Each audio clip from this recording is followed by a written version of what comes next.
I mean, just compare the two scenarios. I walk into church, I go sit on my pew, I get out my phone and do something, or else I go meet a person that I've never met, have a conversation about who they are and what they do. I mean, isn't that a better trajectory for living out the word than just sitting on the pew and being in my own little world? When you die one day and people are standing around at your funeral, no one is going to say, you know, the thing that I loved most about Scotty is how he sat on the pew and scrolled through his phone. I just thought that was really admirable.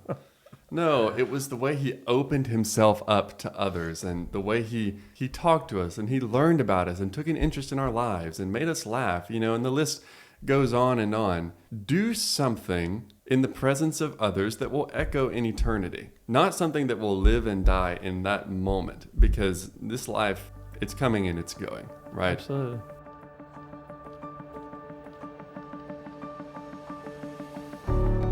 As the culture turns its back on God, many Christians are missing out on the fulfilling life God has for his people. That's why we created the Innerfire Podcast.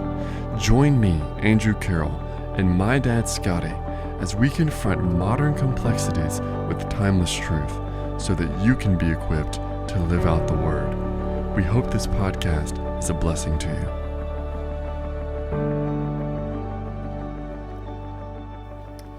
So we're continuing our conversation about friendship, and this is a really great opportunity for us to talk about how to treat our enemies.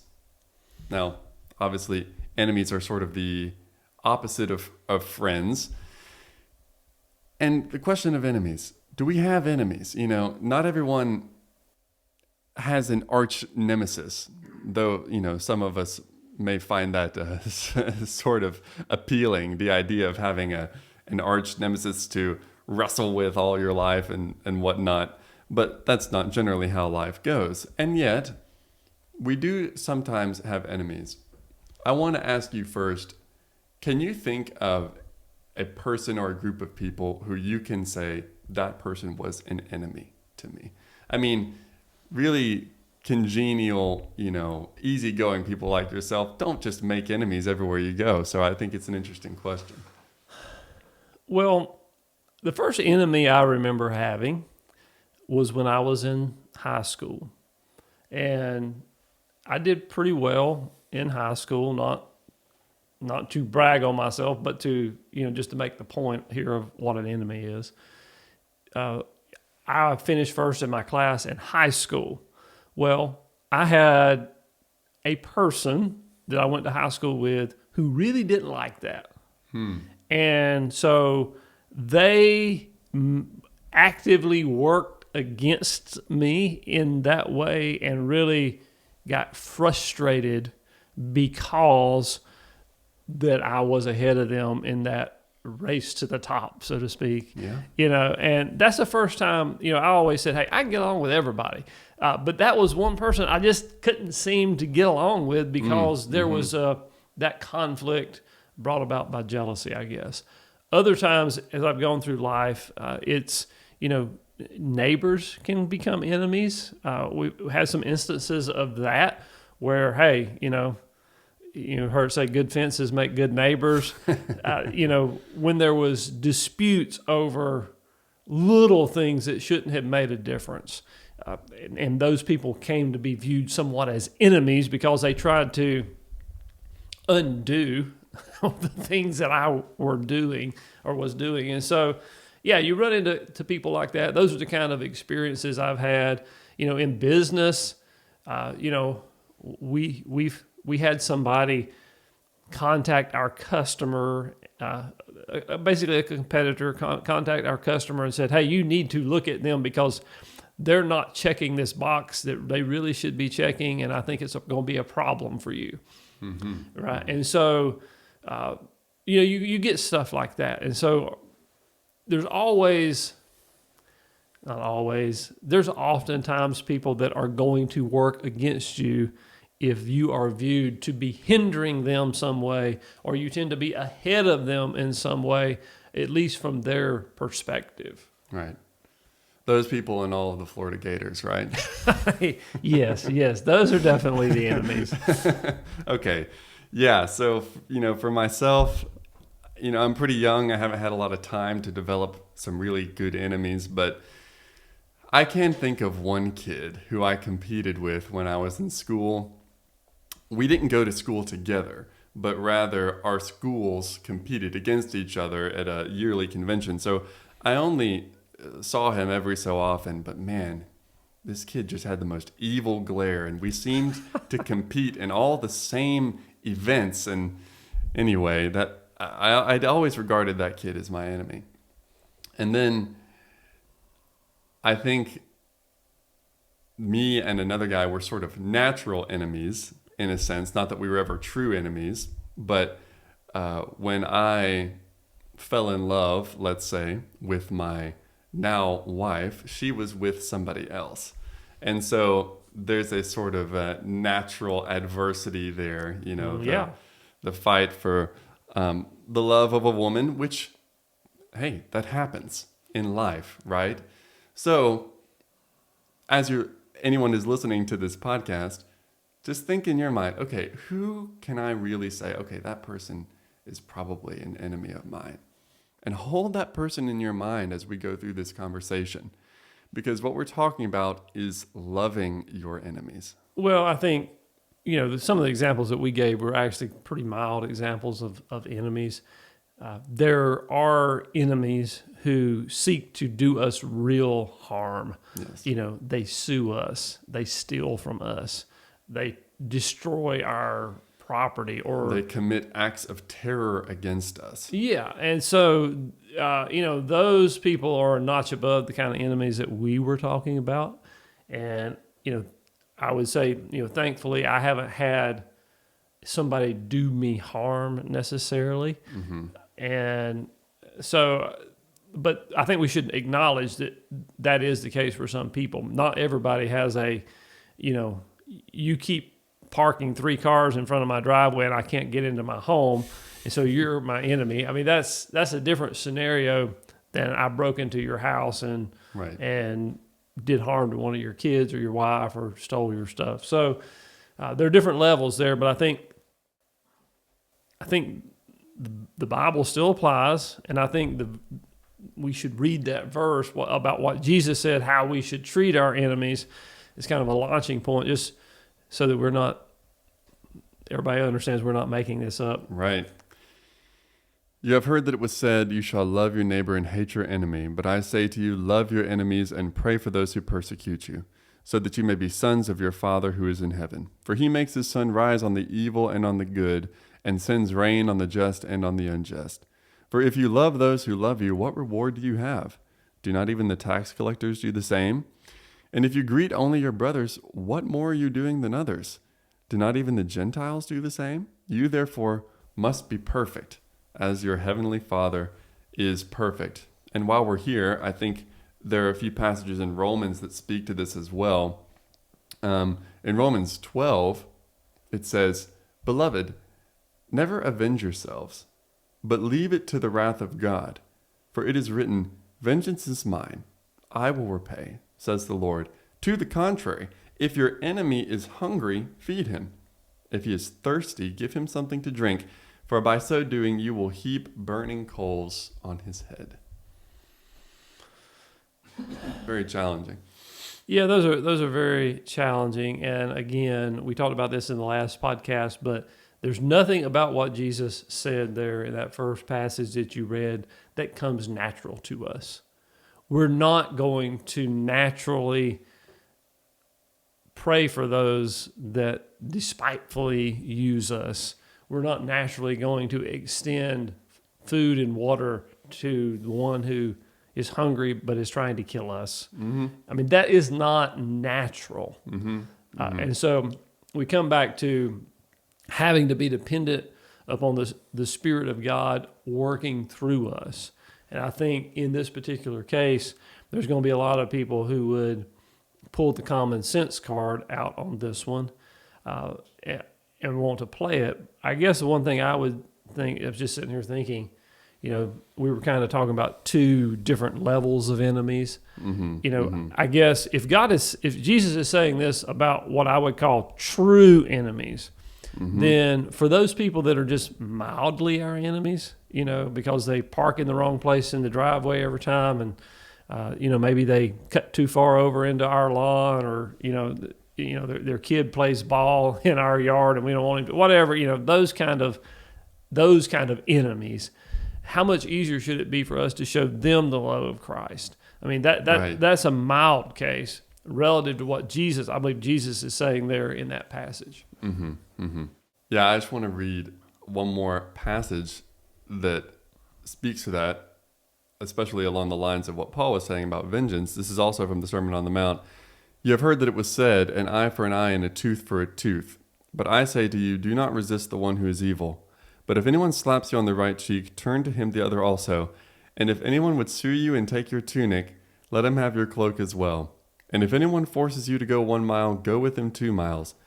Give to the one who begs from you, and do not refuse the one who would borrow from you. I don't think there's any passage in the Bible that makes the natural man squirm as much as that one does. The idea of turning the other cheek, it just doesn't sit with us, and yet it is the teaching of Jesus. So in regards to enemies, generally you're going to regard someone as an enemy who is somehow working against you, somehow doing one of these things that Jesus is talking about. And he is saying that you should not retaliate against them. If anything, you should try to benefit them, right? Yeah. I think it speaks to vengeance, right? We don't want to take the responsibility for vengeance upon ourselves, but we need to leave that to God to do. And that's, that takes a lot of faith, and it takes a lot of trust, because we don't really want to leave that to God. We think we can do it better, but obviously that's not what the Scripture teaches. And so it is unnatural for us. The thing about leaving vengeance to God is you can rest assured that he can do a lot better job of it than you can, right?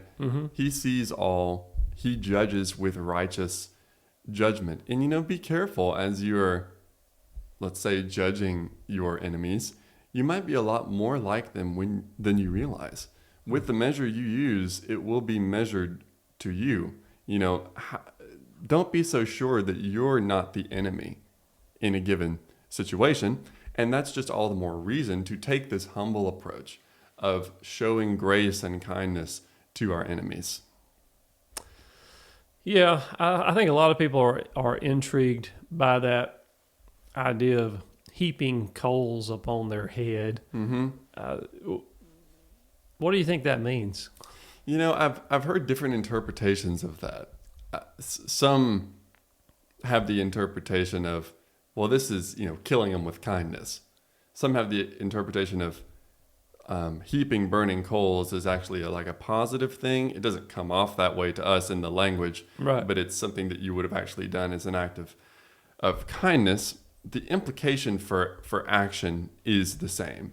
You're not to seek the harm of your enemy, but rather to leave them in God's hands, right? Yeah, and I think one thing is for sure, I think people often, you alluded to earlier, sometimes we kind of like having an arch nemesis that we can, there's that conflict. Sometimes we just enjoy that. And so I think when we don't reciprocate those types of actions, it can anger the other person even more. The old "it takes two to tango" statement. You can't really have an argument if one person is not arguing. That's right. And so I think that taking that approach sometimes can make the other person even more angry, because they want to be your enemy. They want to have an argument. They want to have a conflict because somehow it makes them feel better, because they feel right. They feel justified in what they're doing. They can tell other people how bad you are. And when you don't give them that opportunity, right, it sometimes makes them even matter. So Right. I think that's what we're being called to do, is to treat people that way, but it is difficult. And though it is a hit to their ego, the chances that will dissolve the conflict is very high. A soft answer turns away wrath. Mm-hmm. That's what Proverbs says. If you go around loving your enemies, the likelihood that those enemies that should not be enemies are simply going to become friends is very high. Now, if you live a righteous life, if you proclaim Christ as Lord and Savior, you're going to have enemies. I'm not saying that this is a strategy to have no enemies, but I think we should observe that a lot of the enemies that we do have, we can be at least partially blamed for having them, right? And insofar as that's the case, we need to make friends of those people. Yeah, I think it comes back to examining our own heart, examining our own motives.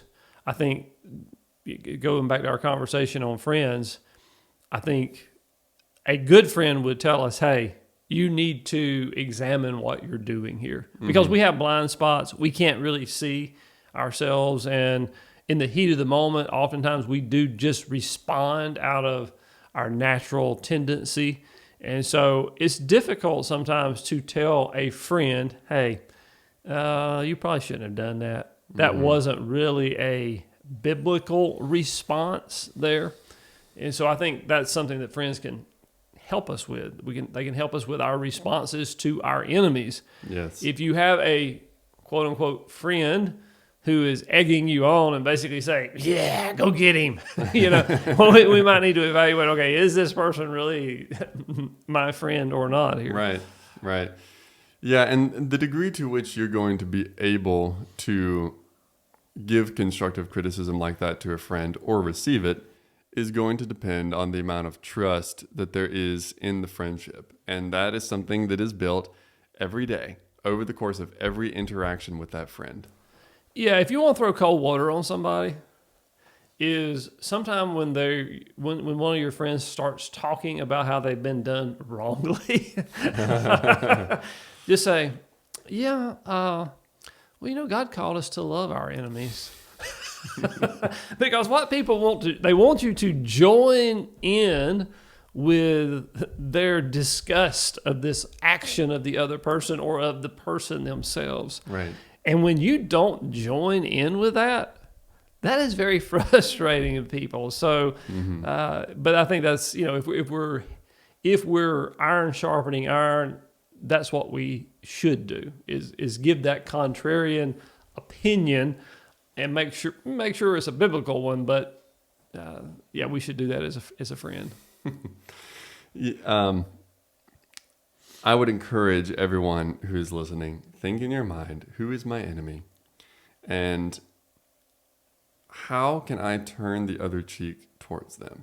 How can I be kind to them? How can I let the Lord take care of them? How can I love them and seek to do that actively? I think that would be a good meditation for all of us. Yeah, no, I agree. Now, we have talked a lot about friendship at this point, and I think it's all been good, but I can imagine that someone might be saying, guys, I appreciate the lofty talk about friendship and the biblical concepts thereof, but what about some of these practical issues of friendship that I have? Can we get into those? And I think we want to spend the remainder of our conversation trying to address some of these problems. Some of them are kind of deep, some of them are kind of light. At the moment, I'm in the mood for something light. So let's see if we can find a light question that touches all of us, that concerns friendship. Can men and women be friends? The age-old question, right? Mm-hmm. No. Say more.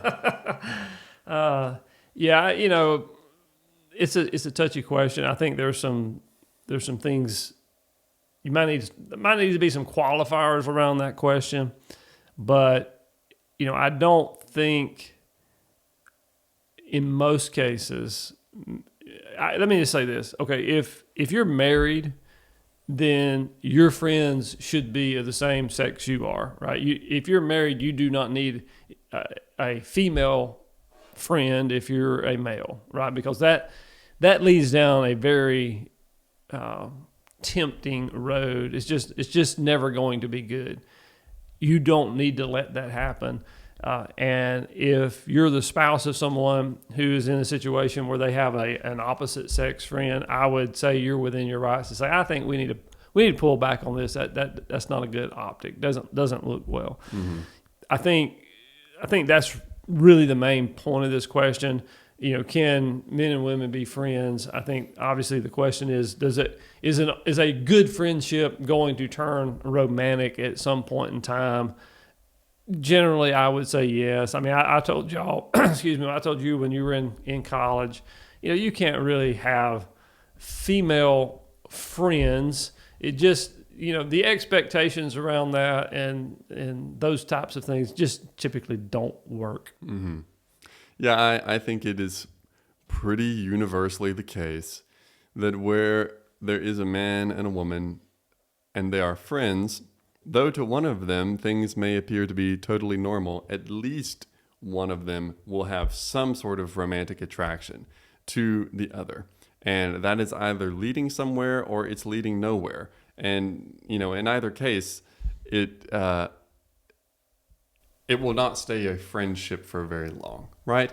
So, and yes, to your point, if you are in a committed romantic relationships, friendships with members of the other sex do pose a threat to that. And this is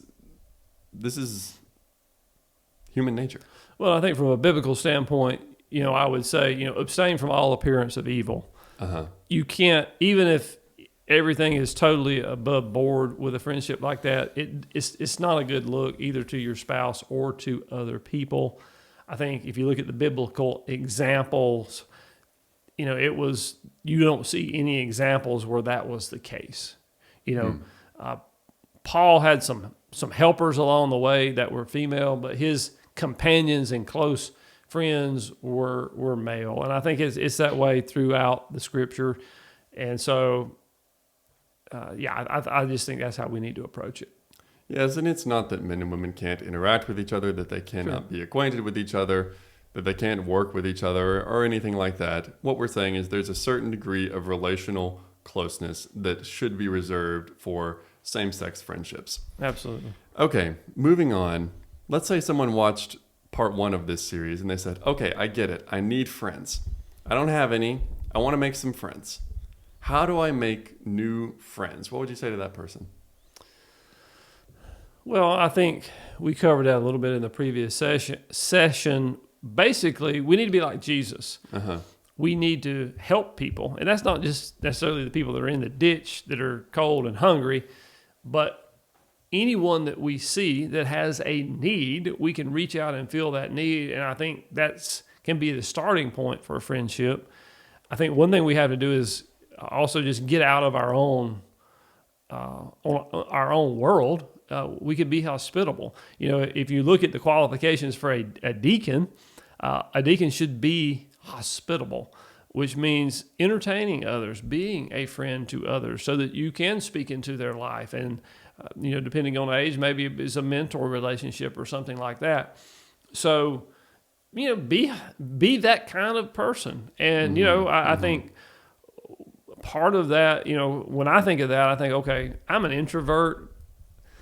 I'd just as soon spend time by myself as I had with other people. If you look at mine and Jonna's lives historically, we don't have a lot of friends that we don't take vacations with them, and they're always at our house and we're always at their house. We've never had really friends like that. Mm-hmm. I think both because we are both introverts and we kind of withdraw into our own lives, I guess, when we're not at church or at work or out and about. And so I think that's something we should question of our own selves.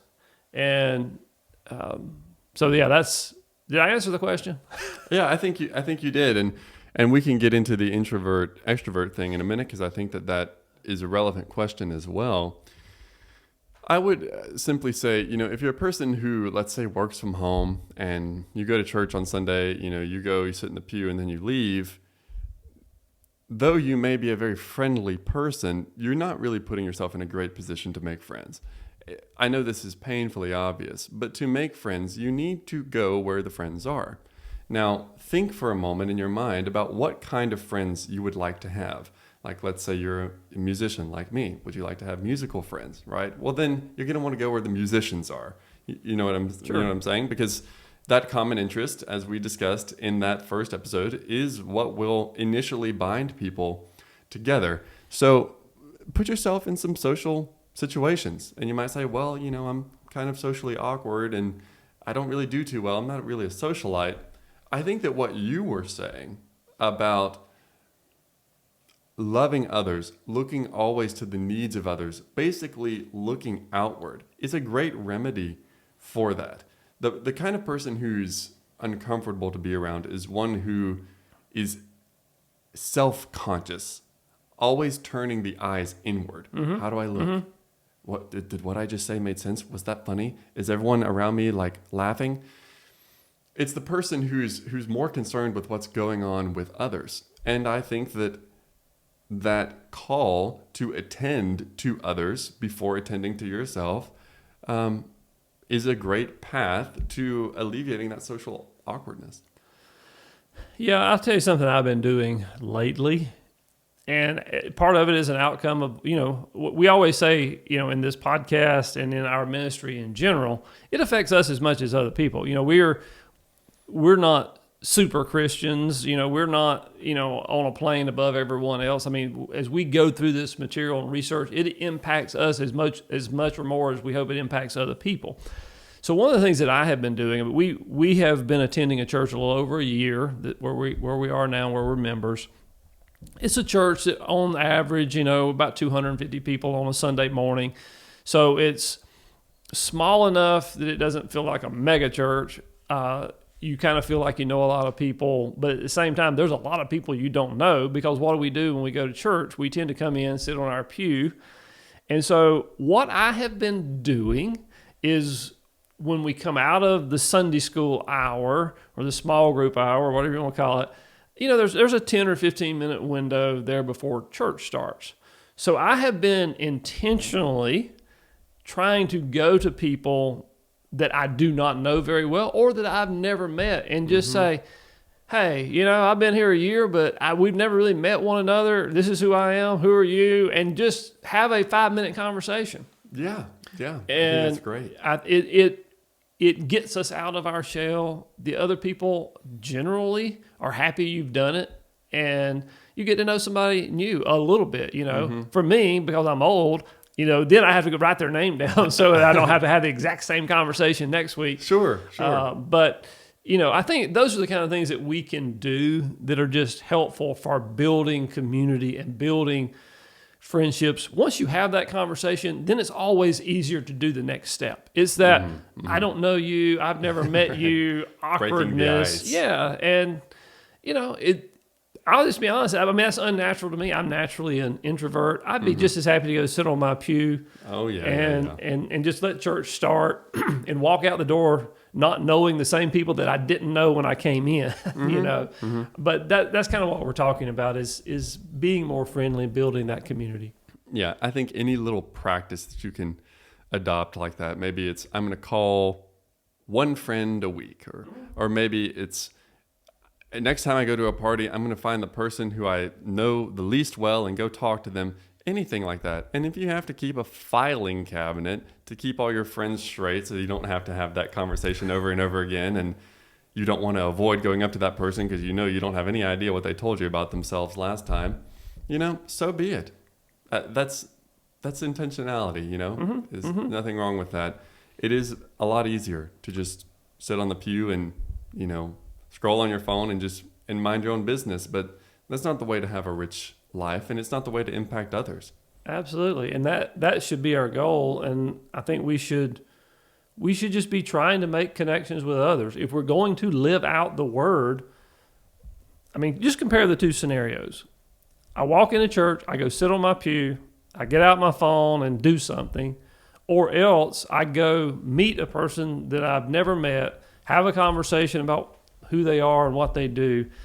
I mean, isn't that a better trajectory for living out the word than just sitting on the pew and being in my own little world? I mean, really get outside your comfort zone and invite that person, to go out to eat after service and get to know them a little bit more. I mean, that would be, maybe the next level on that. And it seems kind of goofy to even be saying it. Sure. But, and for some people, that comes natural because they're extrovert and they just absolutely crave being with people. For an introvert like myself, it's definitely not a natural thing to do. And so I have to work at it. Yeah. Yeah. When you die one day and people are standing around at your funeral, no one is going to say, the thing that I loved most about Scotty is how he sat on the pew and scrolled through his phone. I just thought that was really admirable. No, it was the way he opened himself up to others and the way he talked to us and he learned about us and took an interest in our lives and made us laugh, and the list goes on and on. Do something in the presence of others that will echo in eternity.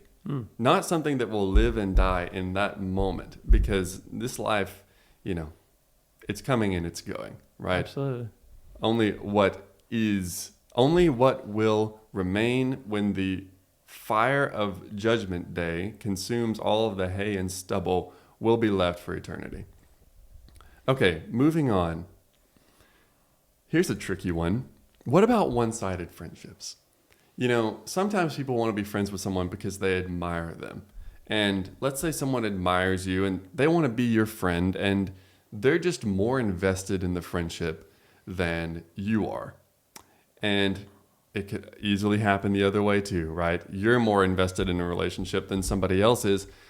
How do you handle that? Now, especially reconciling this with what we said last time about being a friend to all, I want to kind of dig into this and see what that might look like. This is a tricky one because we have to be honest and say we don't want to be that kind of friend with everybody. Even the people that we help, even the people that we're willing to extend a hand to and lift out of the ditch or meet some other need, we don't necessarily want to bring that person into our inner circle. And I think that's what we're really talking about here. So I think we have to understand what that inner circle should be versus what maybe a mentorship role might look like, or we're trying to, bring somebody along in the faith.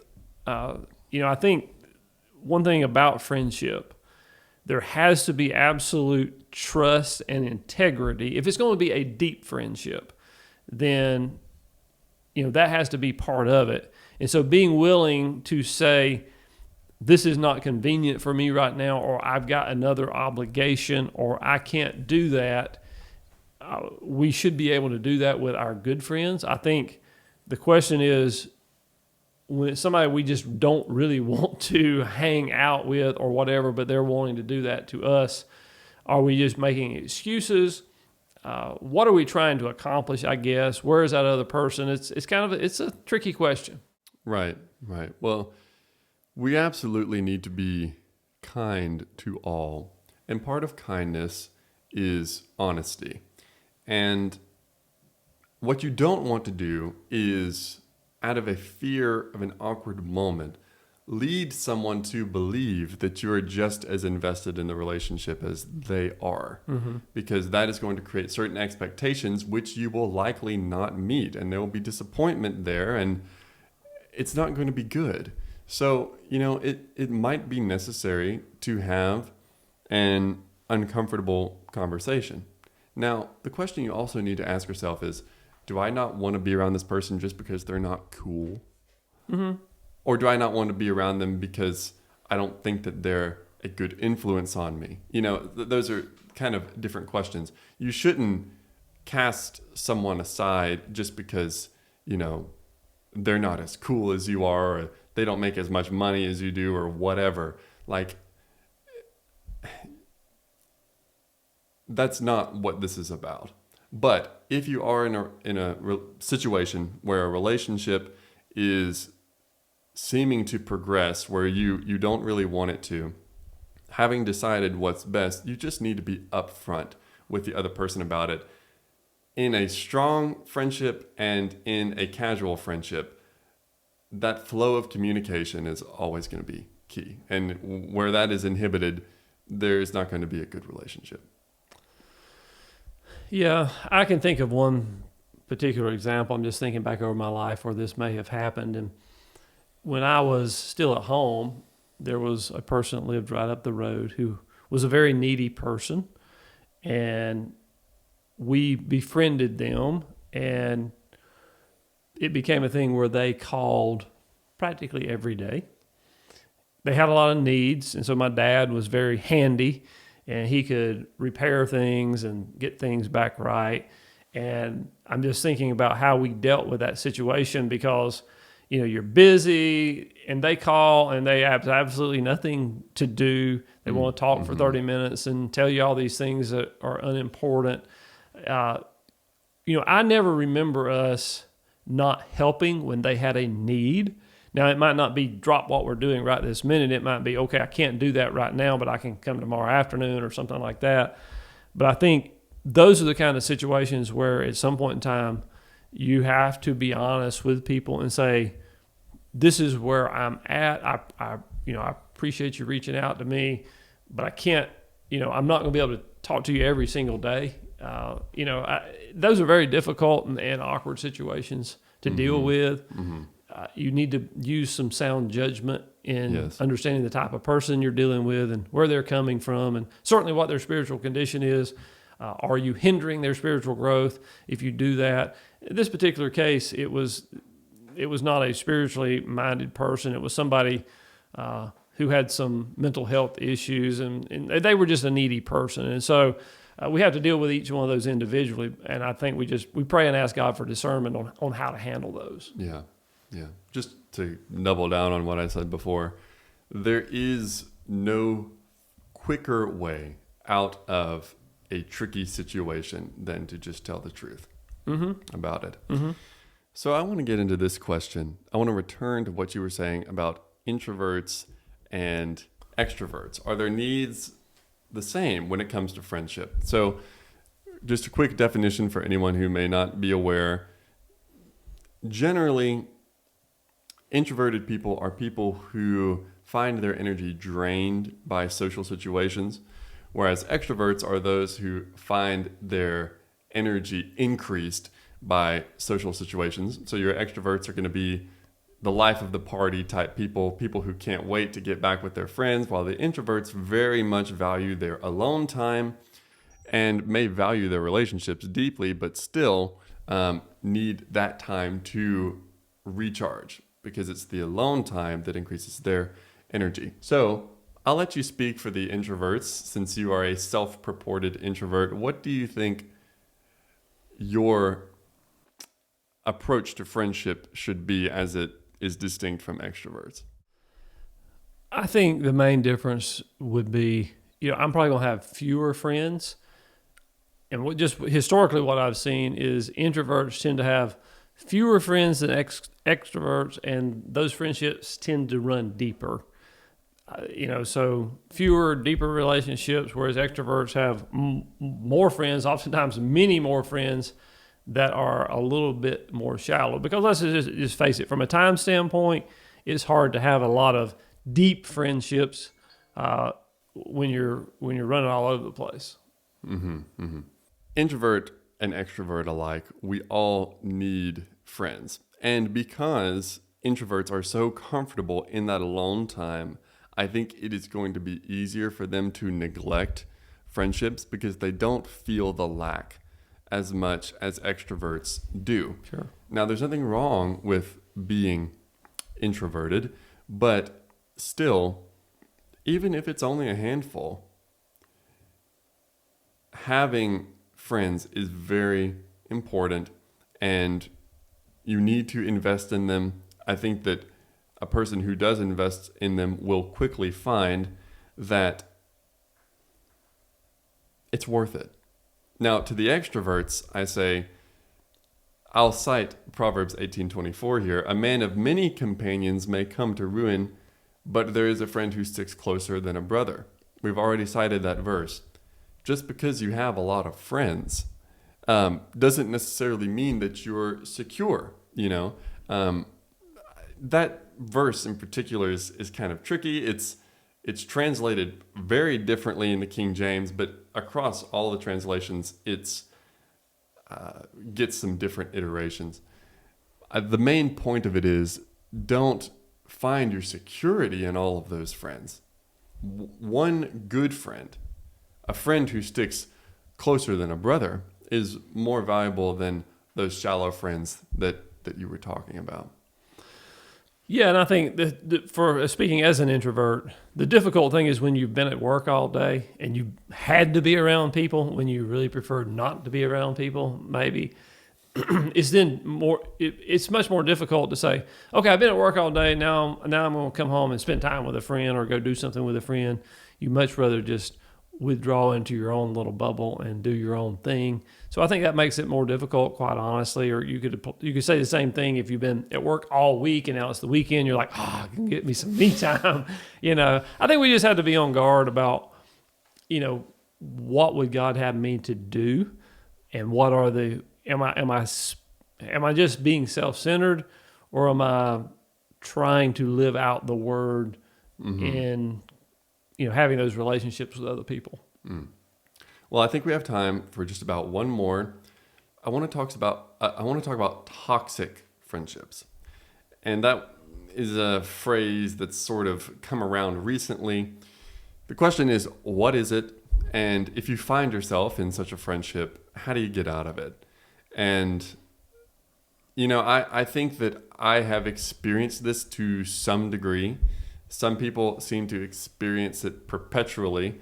And, if it is the case that you find yourself constantly surrounded by toxic people, then there's probably something that needs correcting in yourself. But to the degree that you find yourself in a relationship with a toxic person, what that probably means is that your relationship with them is somehow drawing you away from God, and it is somehow deteriorating your health, be it emotional, mental, maybe physical or spiritual, right?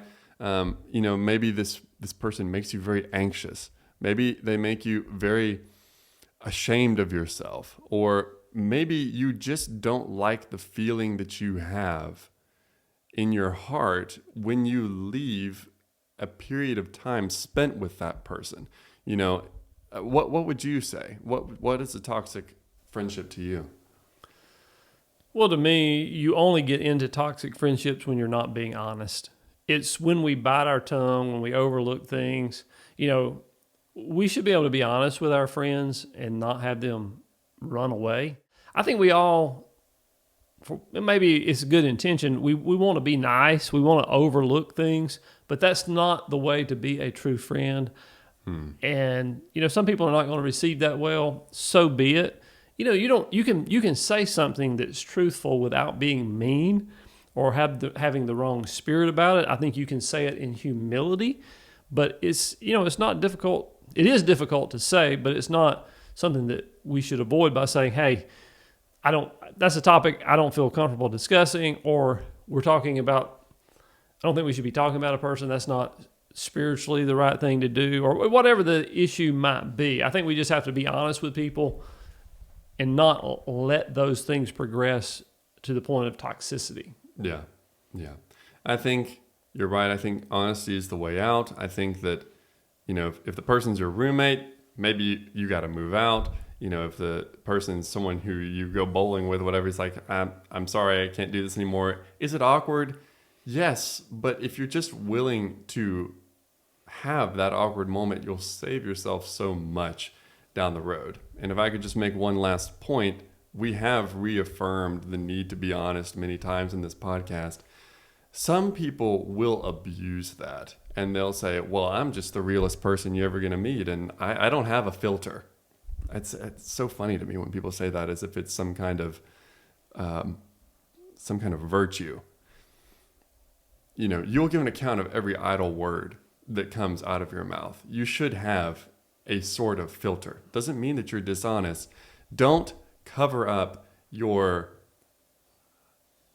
loose tongue with the label of honesty. And don't use honesty to hurt others. Yeah, let your conversation be seasoned with grace. Yeah, absolutely.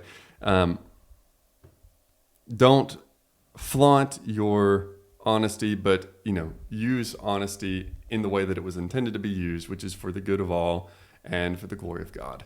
Yes. So I think that's a good place to wrap up our conversation on friendship. Anything you want to say in closing? Go out and be a good friend. Look for someone to help. That's about it. Yeah. If you don't have a friend, make one. If you have an enemy, then love them as if they're your friend, right? Correct. That is what Christ did to us, and that's what we're called to do to others. So with all of that said, thank you so much for joining us for this series on friendship. We hope that it has helped you to live out the word in your friendships. If it has, please share this podcast with a friend or give us a 5-star review, and we'll catch you next time. God bless you.